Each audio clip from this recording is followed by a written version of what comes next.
We are a little bit ahead of schedule, so Bryan would like to be reinserted into the agenda. Do you have to? He outranks me. No. If we counted it by hours contributed, Daniel would be like, he wouldn't even be standing on my shoulders, he'd be floating somewhere up there. So,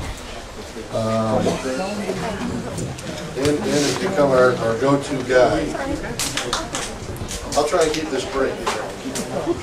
I don't really have a lot of prepared remarks here. Just one or two thoughts to share with you folks. We talk about taking back our society and trying to improve things. I'm not going to get into a long dissertation on economics and all of that, but our manufacturing has gone over to China and Mexico and other places.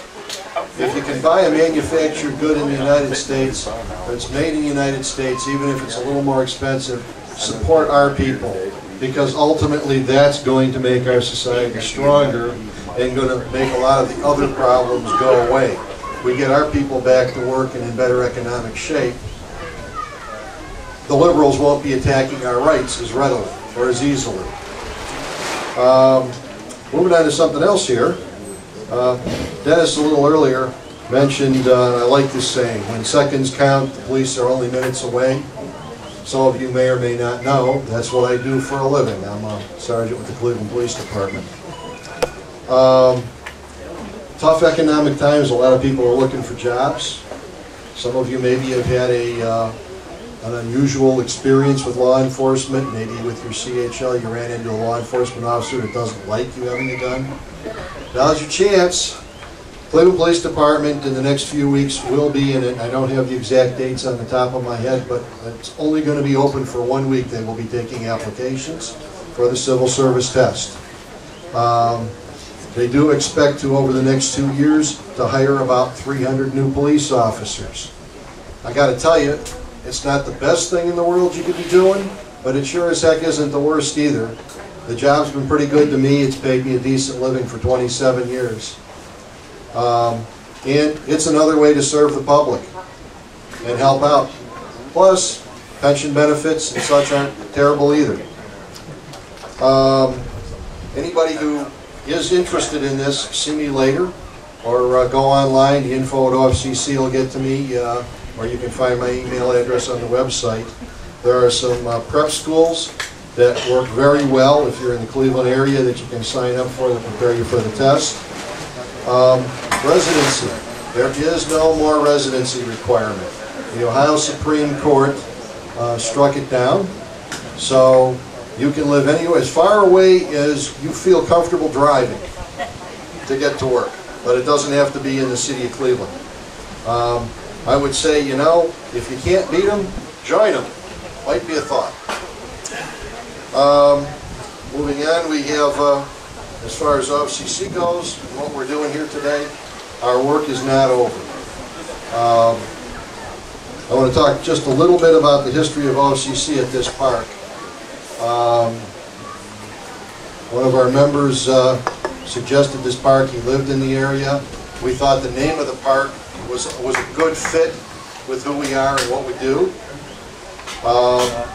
We'd rented the pavilions and been here for 2 years holding our event and not had any problems. We've never had any problems. The worst problem we've ever had was a gentleman handing out some negative campaign literature, and a couple of our people approached him, told him it wasn't appropriate for the venue, and that was the end of it.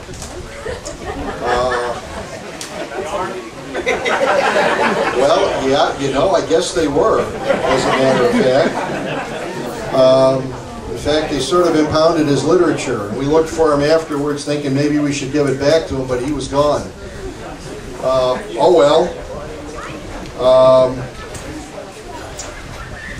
The third year, when we tried to rent the park, somebody in the park officials had gotten wind of this and decided, oh no, they couldn't rent the park to a pro-gun group. We're going to have all these people running around with guns. It's a family park. We shouldn't be here. Then they decided they had to post signs at the entrance to the park that you couldn't bring guns into the park. And we had a fight over that. And the signs came down, and we rented the park. I think we went through that a little bit the second year, but we had to talk to them again, and they decided they could rent us the park. And was it this year, Daniel, that they decided that they were having a soccer event here, which we all know about. It was on the other side of the park.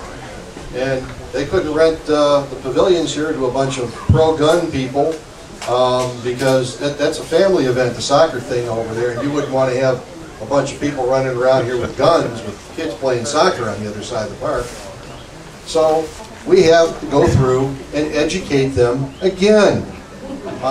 It never stops. And if you educate them this year, by next year they forget. We have to start all over again. But it does get easier, and we do make improvements. Now, I just, for the heck of it, took a little walk over to the other side of that building over there, the restrooms.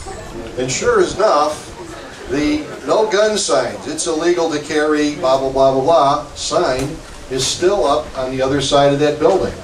They haven't gotten the word that the law was changed, and you can now carry your concealed firearm into a restroom in a public park. So, I'm sure that's going to be on the agenda here in the near future for some letter writing and a few more phone calls. We just, you know, I'll say one more thing. Somebody said that OFCC is the concealed carry rights group. No, we're not. We're a pro-gun rights group. We're for everybody who's for the Second Amendment, and I don't care how you exercise that right or what your particular flavor is. And as Jeff pointed out early on, one of the first issues we fought and won was the safe storage law, or the burglar protection law. So, I'm guessing there's probably a whole lot of cake left over there. At some point we're going to get to take a break, and probably some other food left over. So maybe when we get a break, you guys wander over there and take some of it home, because we don't want all of it. I can't eat all of it. My wife would kill me. All right.